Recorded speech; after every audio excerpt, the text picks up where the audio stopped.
How to remove a Homelite Trimmer Clutch. The clutch on Homelite trimmers is a centrifugal clutch, which includes a clutch drum, clutch shoes and spring. The crankshaft engages and spins the clutch, which powers the piston in the cylinder. The drum, shoes or spring can all wear out over time, and will need to be replaced.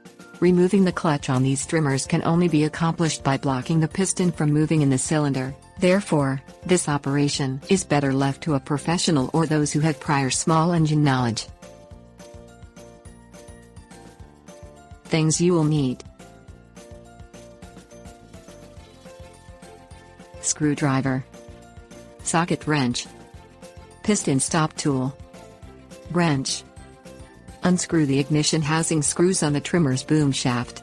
Disconnect the two lead ignition wires from the on/off switch. Unscrew the screw holding the throttle cable to the engine. Remove the cylinder cover. Unhook the throttle cable C fitting from the carburetor. Unscrew the 4 screws holding the control handle and boom to the front of the engine housing. Slide off the rubber plug attached to the spark plug. Unscrew and remove the spark plug from the engine. Insert the piston stop tool into the spark plug's vacant hole.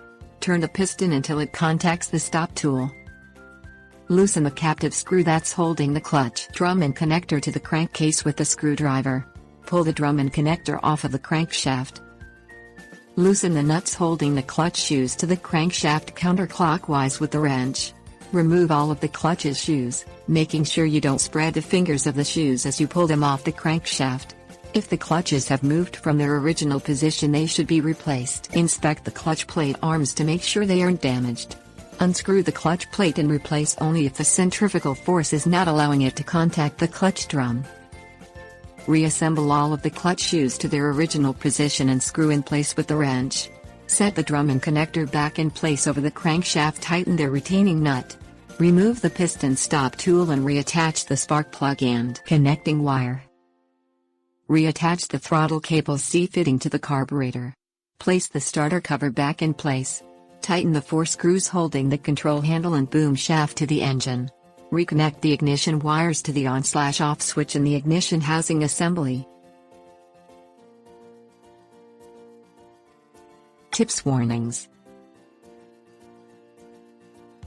While Homelite makes a piston stop tool, there are many options for piston stop tools. Any piece of thick rubber will do. Blocking the piston with a piece of the starter cord can cause serious damage to your piston and exhaust port if you don't have the piston in the right position before inserting the cord.